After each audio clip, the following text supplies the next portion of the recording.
To call the meeting to order. We have almost everybody on the board here in person and one board member here online. So we're ready to get started. We'll start with the Pledge of Allegiance. Pledge allegiance to the flag of the United States of America, to the republic for which it stands, one nation, under God, indivisible, with liberty and justice for all.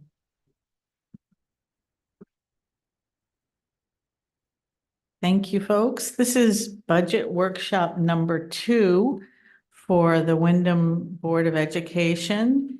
And we are going to be continuing to discuss the budget, picking up where we left off at the last workshop. And potentially, if the board feels ready, voting on the budget to send it off to the Board of Finance, which is due to them by the 15th of the month. If we don't vote on it this evening, we have to have either a special meeting or vote on it next week at our regular meeting. So I hope folks have come prepared with their questions and comments.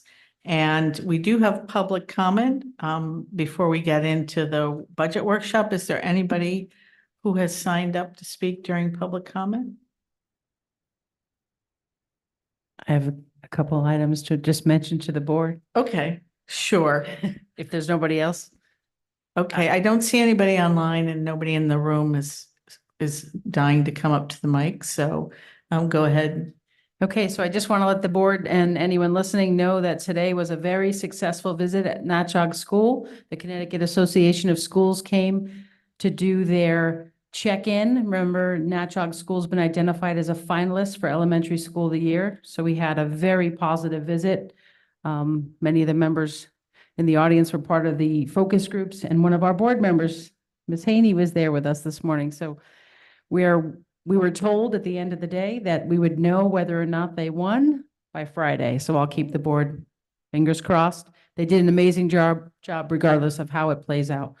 The other thing I want to let the board know is our girls basketball team is playing in the semifinals on Friday night at 7 o'clock at Ram High School against East Hampton. So we're wishing Lady Whips good luck on Friday.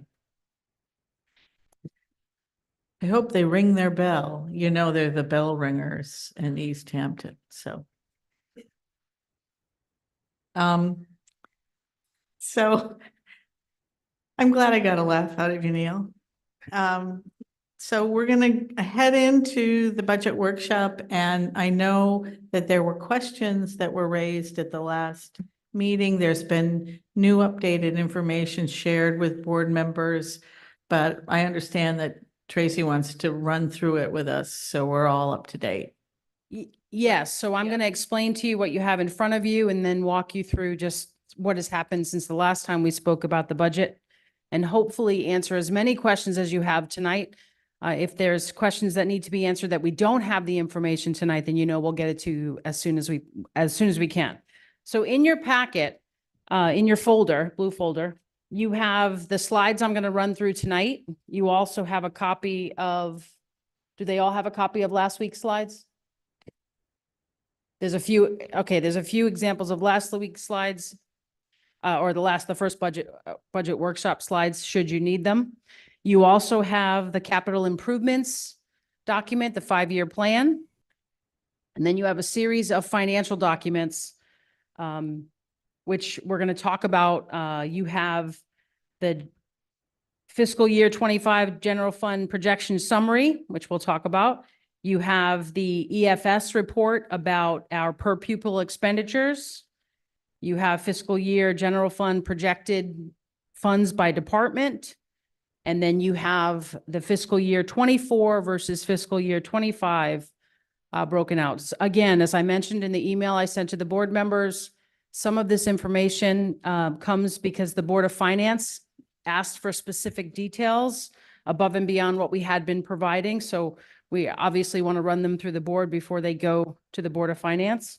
And also some of our own board members asked for specific information that wasn't included in the budget book, so we provided it there. So we'll have a chance to talk through those documents and answer, like I said, any questions you may have. Okay, so just to remind you, to put together the budget book, we had a series of collaborative budget meetings with all departments and building leaders.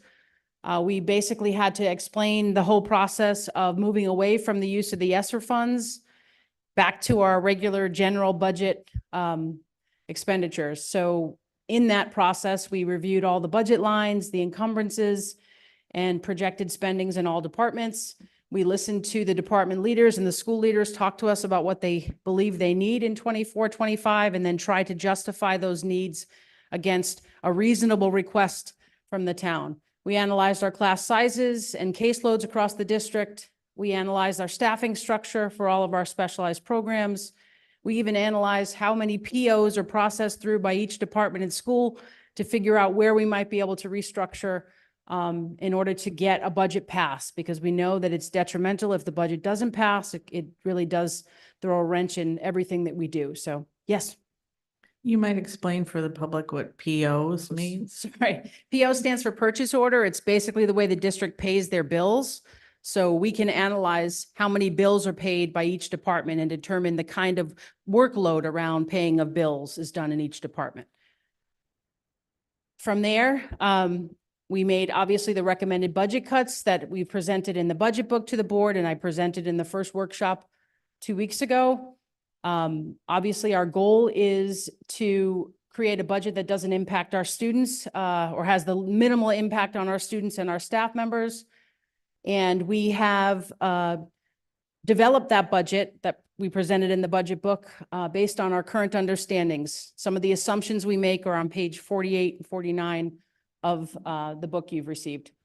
Since we met 2 weeks ago, we've done a number of things. We have notified the bargaining units, so the letters on your screen there stand for the bargaining units titles. We have the administrators bargaining unit, the teachers bargaining unit, the paraprofessionals bargaining unit, and our administrative assistants and secretaries bargaining unit. We also talked to the non-affiliated directors of each department and basically explained the staffing reductions we've recommended and the rationale behind all of them. Again, we maintain that we're going to be able to minimize, if not completely eliminate, layoffs based on an analysis we've done on the turnover that the district has experienced for at least the last 3 years, even longer. We have responded to the Board of Education members' requests for information, whether that be questions they wanted answered or information in the form of charts. We've also responded to the Board of Finance requests. Again, that information is in your folder tonight. I met with the acting director of facilities who's here tonight. Should we have any questions about the capital improvement plan, which may or may not need to be voted on tonight. We have some time with that, but it can be, absolutely. And he's here to answer any of those questions. One of the things you're going to notice, because we're going to jump in first with the capital improvement plan discussion, there's a lot of information in that chart that is like a salmon color, and that's because it's facilities updates that could be impacted by the building of a new elementary school. You wouldn't put money into updating a building if your plan wasn't to stay there and use that building. So you'll see the majority of the capital improvement plan really does have that salmon color in the chart. Any questions so far of all that's been done before we got here? Okay. So we're going to start off with the chart, the capital improvement plan chart. Looks like that in your folder. Pretty colors. The plan covers 8 schools and just general Board of Ed needs or general district-wide needs. It does not cover the Phoenix Academy. That space is rented, although we do have occasionally do upkeep on it. It comes with a discussion with the landlord of the facility. The plan runs from 23-24 to 2028-29. It was analyzed by our acting director of facilities. Again, Mr. Pereira is here tonight, and he can answer any questions you might have. The plan is color coded. And if you remember, we actually created this color coding system a few years back under the previous director. But Sly took a look at all the items that were on the capital improvements request and analyze whether or not they were actually necessary, added ones he believed were necessary and weren't included. So I don't know if you've had a chance to look through, but if there's any specific questions about the capital improvement plan, 5-year plan, I have the expert in the room to answer. Yes.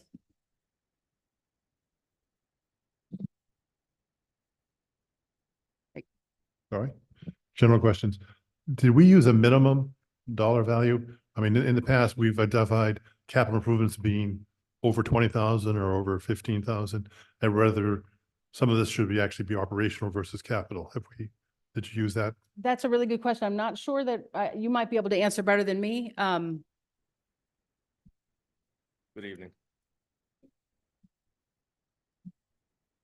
So the previous capital improvement plan that was there, I tried not to alter it too much. So I left what was there as much as I could. Things that were added were the things that I feel that are detrimentally necessary for the future of the schools. As far as an actual budget amount, I'm not sure. I don't have that answer for you. If there's a specific budget amount that we've used or the district has used in the past to identify capital improvement or general budget. But if that's something that has to be revised on a plan, we can definitely do that. Well, in the past we have, just because there was capital means going out and borrowing the money and whatnot. So there used to be a ceiling or a floor as to what was put on capital versus what was put on operational. I'm pretty sure the smallest amount that's covered here is 35,000. So was the threshold Well, 20,000? I don't mean to disagree with you, but on the first page, you got 2,500 for indoor air quality evaluation. Oh, I'm talking So- about what we're putting forth for this year. Okay, I was just talking about in general, the cost. And that brings my next question is, I see that some of these things don't have dates to them. When do we plan on doing those? Some of them have X's in the years because you plan on doing it in year whatever, 2026, and some have no X's whatsoever. So Well, the salmon ones don't have X's because they've been deemed questionable if we're not going to keep the building for school purposes. That's part of it, correct, Sly? that's correct. Yeah. But, okay. Is there something specific you want us to research, Mark? You need to talk into the mic, Tracy, because people can't hear you online. No, nothing in. I have nothing in, no one item. I don't disagree with any one item. I was just wondering about those two aspects of it. Okay. Yeah, and Mark, as far as I know you're seeing the $2,500 for the indoor air quality, but the indoor air quality is something that is required for all the buildings. So I try to separate it by building. Okay. That's why but in reality, that $2,500 and the potentially $10,000 for the middle school, that's all going to come out of one capital improvement project. I just separated it by buildings. I understand. Thank you. You're welcome. Anything else? Katina? Yes, Mark, are you, in terms of the X's, are you referring to some of the mustard colored items that don't have the X anywhere? For example, under Natchok School, eliminate the power strips, punch, that doesn't have an X anywhere? Is that what you're referring to? Yes. Yes, if you notice, all the salmon stuff really doesn't have an X. Oh, the mustard goes on to more of a safety item. But what we're referring to, Katina, is that in the second column, when it's a salmon colored item, it's been deemed not necessarily something we should do if we're not going to be maintaining the building for a school.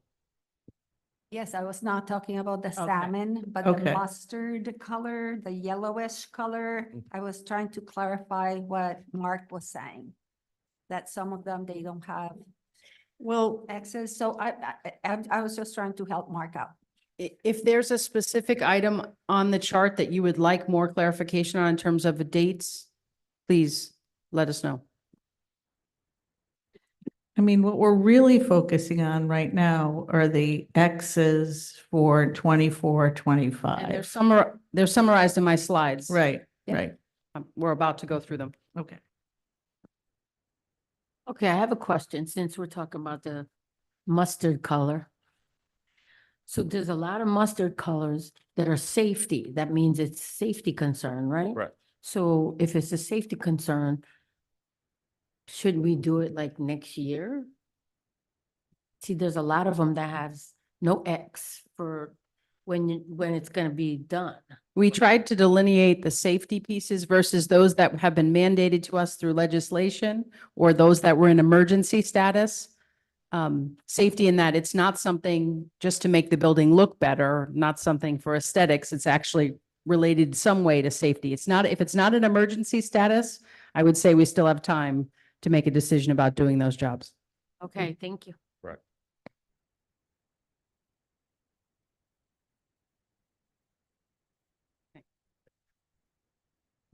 All right, just reviewing what we've included for this year. You saw them at the last budget workshop.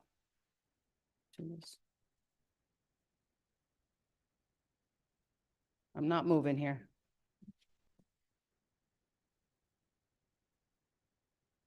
The clicker is not working. Is someone back there to advance the slides? Oh, it just finally came through. All right, so if you remember at last week's first budget workshop, we shared this information with you in terms of capital improvements. There haven't been a whole lot of changes, just a few on the next slide, but I just want to give you a chance to review that. All the same information we shared.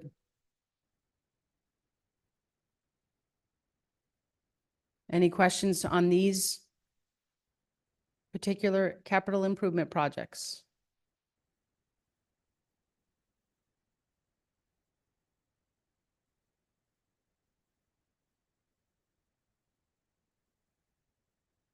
Okay, moving on, same, that the Barrows information was shared with you in the first budget workshop. You'll notice some things that have been added that I want to point out. So we are looking at potentially, and there's still some work that needs to be done with this, but there are two projects that we believe are not going to be covered by the Wyndham High School renovators new budget. That is a storage shed that's needed to be built on the campus to store not only facilities equipment, but potentially equipment from the high school. And then there's the idea about building a second varsity locker room. I did a 45-minute Zoom meeting with the attorneys a week or two ago just to verify our obligations and whether or not having this second varsity locker room would open up the district to Title IX vulnerabilities or violations. I'm not entirely sure that that's the case, but I'm recommending we put this on the capital improvement plan just in case it is. We still have a little more digging to do. We have to do a self-assessment on a giant checklist from the attorneys and go through a process that'll help us figure out whether or not it's necessary for us to build that. But I think it still makes sense for us to consider it as a possible capital improvement moving forward in the event that the attorneys tell us, you know what, you do need to have this second varsity locker room. The other thing that came up, one of the board members had asked me, did I consider moving the power school integration into a capital improvement project? And I hadn't at the time, but it's another thing we can consider. So you'll see those are the three changes from the last time I stood before you talking about the capital improvements. Any questions? How many locker rooms do we have and why do we need a varsity one? So we have PE locker room for the boys and the girls. We have the varsity locker room that could potentially be used by either boys or girls sports. And then we have a team locker room, an additional room. So that the issues that people are having is they feel like the varsity locker room is used more often by our football team in the fall, for example, because they have the most equipment. And it's just sort of been this long-standing thing that happens. And because we don't have a similar thing to offer other teams or potentially the girls' sports, that's what the questions have come about. Is this a violation of Title IX? The way the design team designed this varsity locker room is they had in their minds, we were going to be doing an equitable rotation of all teams through this space. I'm not sure that's operationally possible, at least maybe not completely equitably. So that's the question. And that's what we're trying to get to the bottom of. Because we obviously don't want to shortchange anyone in terms of our student athletes. So working on that, but I think it should be moved. And the town is aware of this issue and that the fact that it probably will not be covered in the budget or in the timeline to finish the high school. So more to come on that. I'm just giving you the most up-to-date information I have at this point. Any other questions?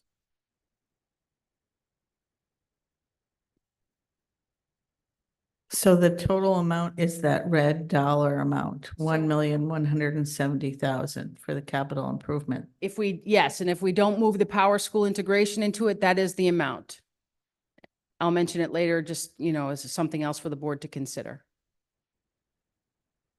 Any questions on capital improvements?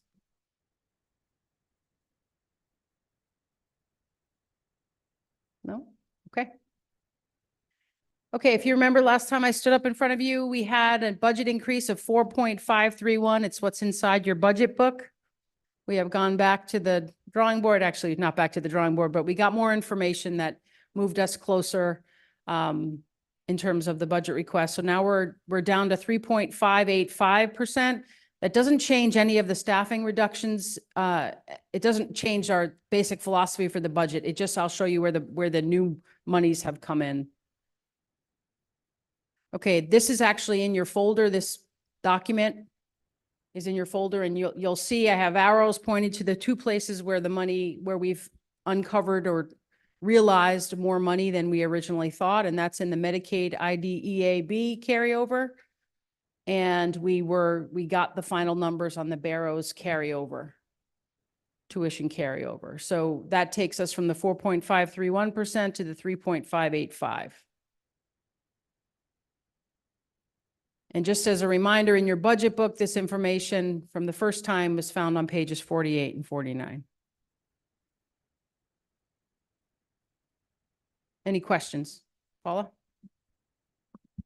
Just a clarification, the money that we have at the end of the year that normally we would propose giving back to the state, to the town, is that proposed here? Is that the GF 2% carryover? We've tried to maximize our carryover so that we're using our own money moving forward. This does not, I don't want to speak out of turn, but I'm pretty sure this does not say that there's money being given back to the town. Right. We're not estimating we're going to have money to give back to the town at this point. Okay, hopeful. Yeah.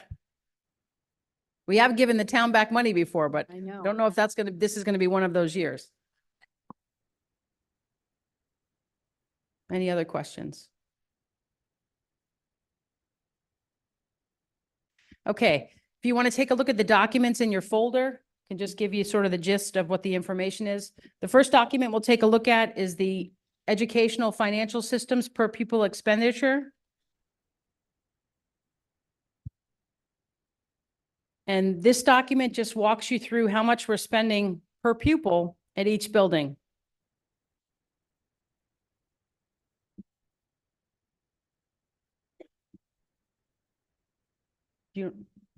Looks like that.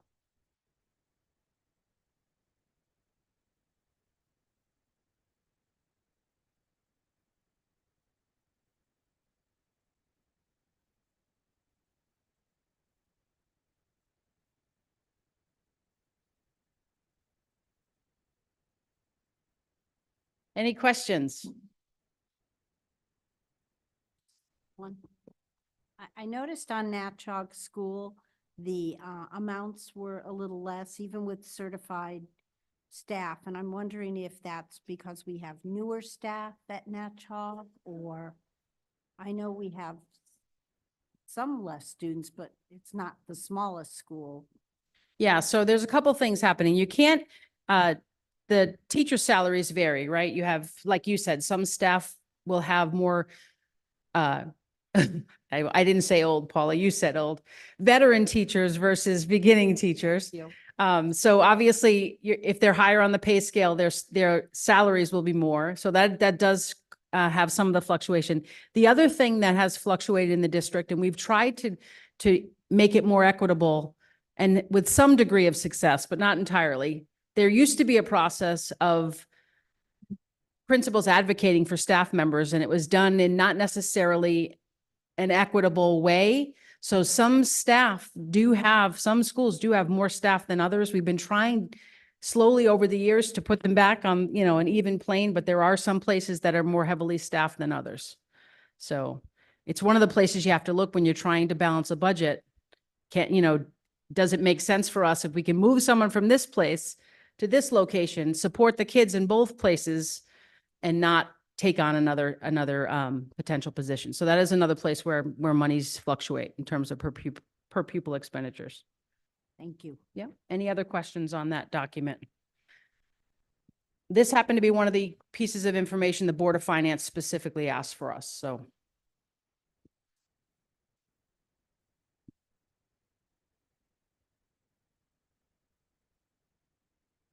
All right, the next document I'd like you to look at is the projected general fund by department.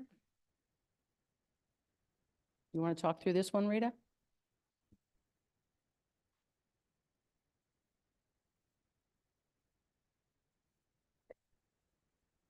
So I think in last year's budget book or the year before, we had a page for each school.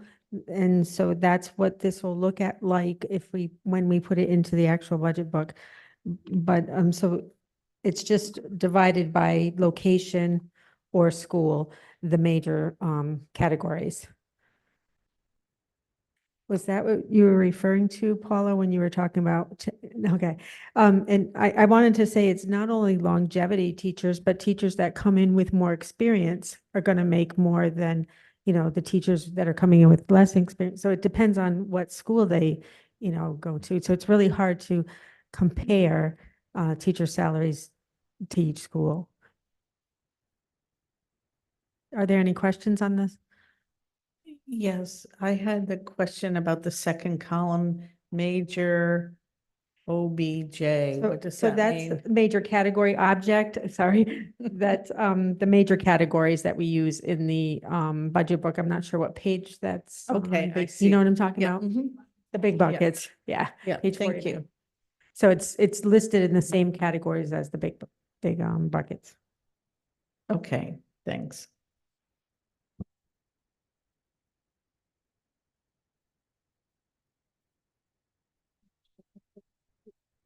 Does anybody have any questions for Rita on this? Okay, oh, Katina. See, the major objects column, the second column, that is how you categorize it, right? Not you at the number categorize it, of right. people. Thank you. Right. Those should match the categories on page 49 of your budget book. Also in your packet, are we set with that document or do you? I don't see anybody else raising their hand. Nope. So also in your packet is a comparison of this year's budget as of March 3rd and the proposed budget. And I used the percentage, this is something that the Board of Finance was asking for, and I put details in there if the percentage was over 10%. I mean, if the fluctuation. The fluctuation, yes. Yeah. Yeah.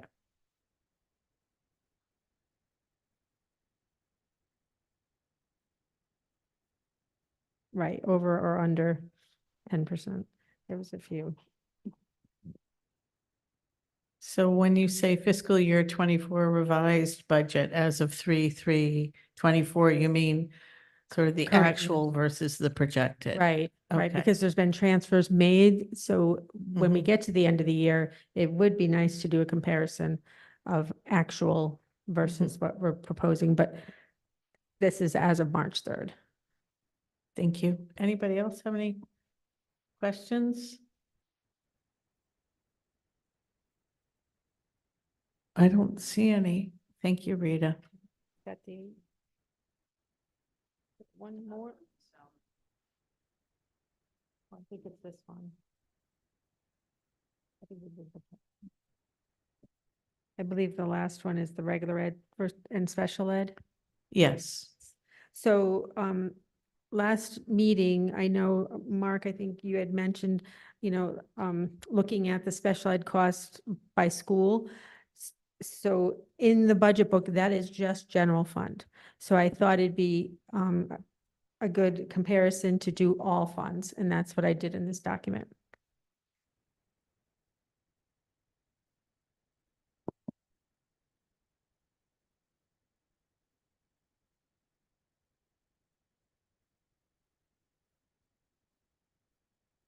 And this is staff that are 100% special ed.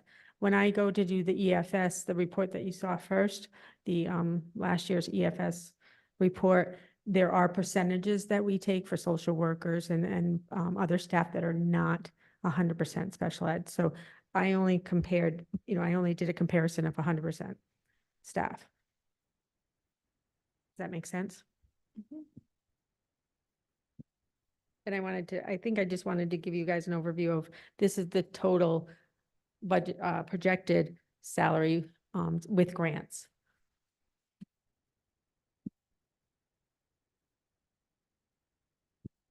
Anybody have any questions on that? You've certainly put a lot of work into pulling this data together. Thank you very much. You're welcome.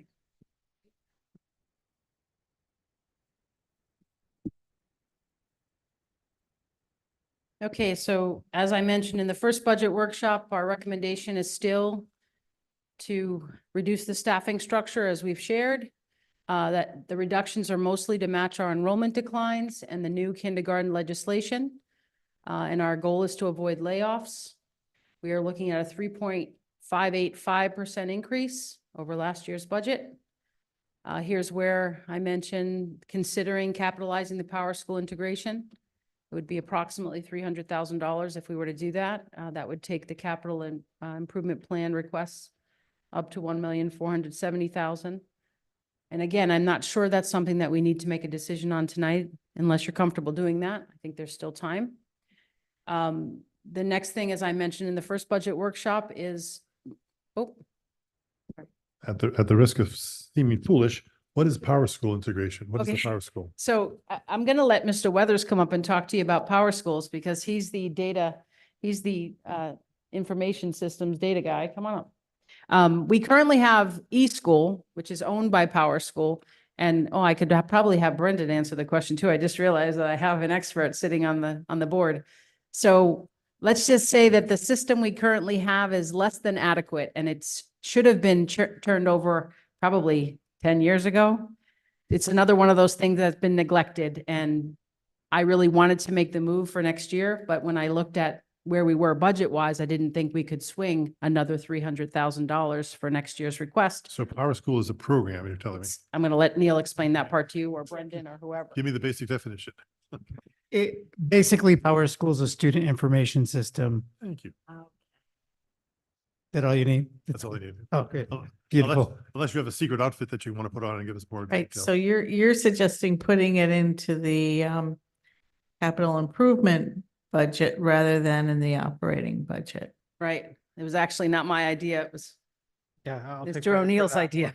one. As much as I don't normally agree with capitalizing technology stuff, since most of the time the shelf life is shorter than whatever we're bonding for, this is one of those things that you only do every 10, 15 years or so. So it fits the definition in that request. And it's one of those things that is probably going to pay off in spades for us, because right now we're one of one or two clients in Connecticut using eSchool. So they're probably raking us over the coals to be able to meet the Connecticut requirements in that application. Whereas 90% of Connecticut schools currently use Power School. So the teachers that we hire are going to know this software more likely. The parents are more familiar with the software if they've been around in other districts in the state. all the Connecticut stuff, like a lot of the Connecticut reporting, instead of us having to have people manually do the work currently, it comes out of it pre-canned for the most part. There's tweaks, don't get me wrong, but just the fact that most other schools in Connecticut are using this and there's that much more knowledge base out there, and it is a more user-friendly application to begin with. Much. We will probably see increased efficiencies that would pay for this over time easily. So like my children have Power School in Enfield Public Schools, and the amount of access, the access that I have to information about how they're doing in school is so much easier than anything we deal with here in Wyndham. And that's one of the benefits, is the connection for students and families to academic information and communication between the school and the home. So I'm living it, personally, and think the kids and families here deserve to have that as well. So it's something that has to be done. And to her point about this has to be done at some point, they're not going to keep eSchool alive forever. And they've already said this. So, sometime within the next, Neil's telling me we have 7 years. So we might be able to kick the can down the road a little bit, but not too far. Because it does take 1 to 2 years to actually fully convert a student information system. And it might not be cheaper the longer we wait. This is correct.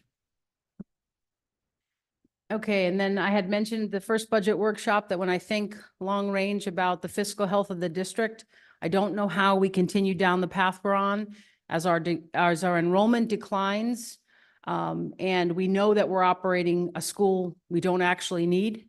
And that there was a plan initially, a little over 10 years ago, to close the school. I am recommending that we close Wyndham Center School at the end of the 24-25 school year. I think I'd like to recommend the board have a special meeting. I think that obviously that decision that the board has to make impacts students, families, staff members, and I think it warrants a special meeting. I said April or May. That's up to the board about when they'd like to do that, but I do think it's a conversation that we should be having. Again, I don't know how we continue on this path without asking for budgets that won't pass. And what'll end up happening, and it's already started happening, is we'll start to have to reduce the staffing structure, because staffing is 70 to 80% of our costs. We'll have to start reducing the staffing structure while the buildings stay open. And that's detrimental to the way people feel about their jobs and what they're able to do. And it's no better than actually making the move to close the school. So I just want the board to know, we're asking for a 3.585% increase. I would like to think that that's going to pass, but I know I have historical data that says that's still a large ask. That's still a number that may not pass. So that's with the staffing reductions I proposed. And I don't know how we keep going back to this. We had a reprieve there with the ESSER funds, but they're gone September 30th. So it's time for us to be thinking long range. Let's think positively. Hey, I'm 4 for 4 at this point. All right there. About the increase.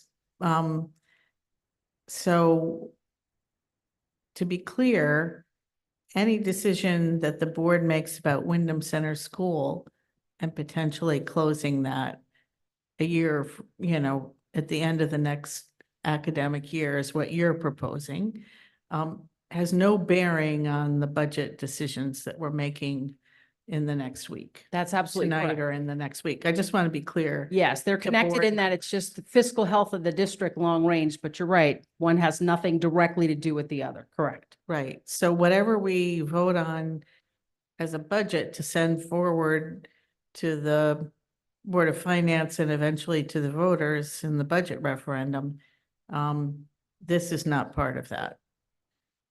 We're getting that crazy feedback. You're on delay. I see Mary has her hand up. Mary? Yes, yeah, I have a couple of questions, but the first one I'd like to ask is about the Mary, kindergarten. could you hold a second? We're having some feedback here and we can't hear you. Just hold on 1 second. So why that suddenly starts and stops. We're gonna have to fix that. Okay, Mary, I think you can start now. Yes, this is about kindergarten. Could you hold a second? We're having some feedback here that we can't hear you. Hold on 1 second. Can you hear me? Yes. We can hear you, but Hear you. we're still hearing the voices on loop.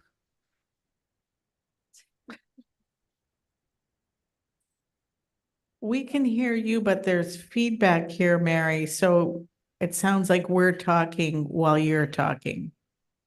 Okay, I don't get that, but I will try to speak slowly. I don't know if that helps. I see you're projecting to close a kindergarten at each elementary school, except Barrows.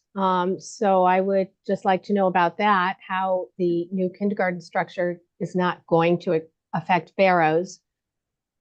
And I just want to say, we're going to be putting these teachers back in the following year. So, I don't know if having a larger classroom size is really going to be a good thing.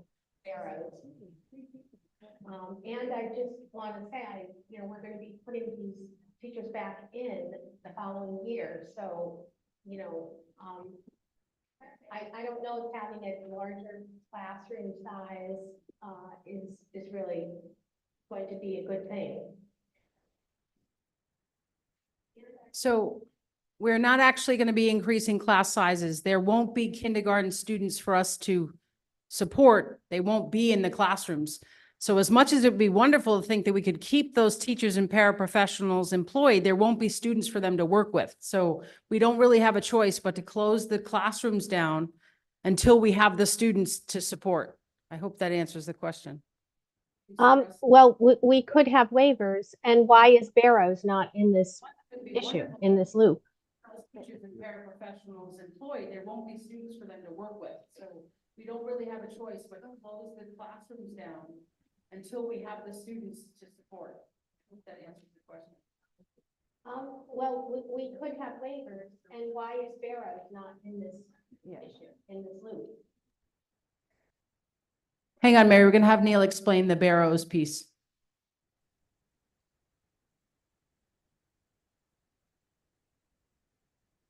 So our current assumption is that we have the lottery that has, I don't know the exact number, but for the sake of argument, we'll say 150 to 200 students that have registered for the Barrows Lottery in the kindergarten grade. It's well over 100. I don't know the exact number, but for academic sake. So in district, 40 of those students will get into that lottery. So regardless of our kindergarten enrollment, we will have 40 students fill those 60 spots. 20 will be from out of district, 40 from the ones that registered. That's why Barrows or the Companeros lottery that has 40 spots will be, we anticipate being filled to maximum because the number of people registering will exceed the number of total kindergarten enrollments. Yeah, but Where that's we not anticipate equitable. Not having enough capacity is in our 4K to 5 schools for our unilingual and Dos Rios classrooms. That's where we anticipate 3 reductions. And then just of note, because this is in our budget, but is of operation, if our enrollment increased, we would increase a kindergarten to meet that need. But we're currently basing it off our only having, I think it's 15 total people that have students or their families that have registered for the waiver at this time. So our projections, we feel, are adequate. I hope that answered the question. No. Mary responded in the chat that it is not, well, now I can't see the chat, but it's that it was not equitable because children born after September 1st are not able to access this.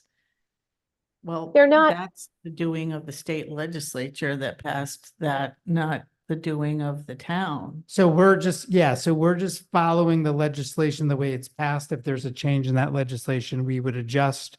We have created a waiver process so families can apply up to March 15th. So we have that all in place. So I guess that is my answer. No. No.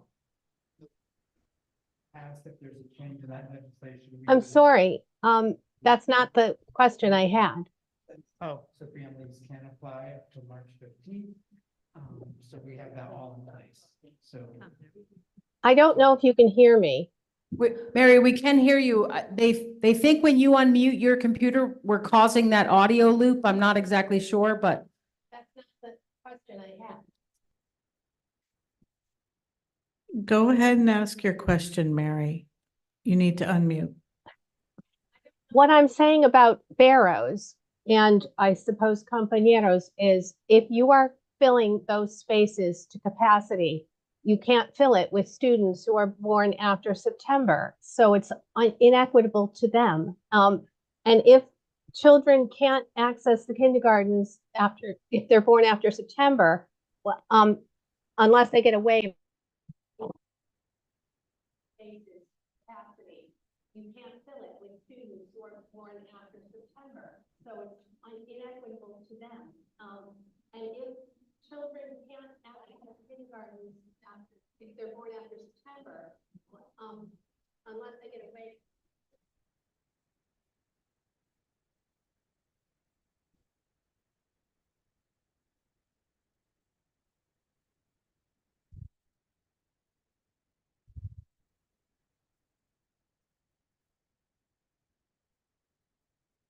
Is there any way we can fix this so that we can have this conversation or?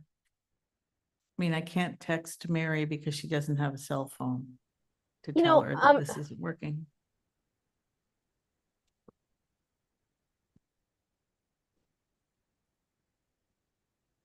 So I guess the short answer of it is, I'm understanding what Dr. Galucci is saying about equitable access. I'm just saying the response for our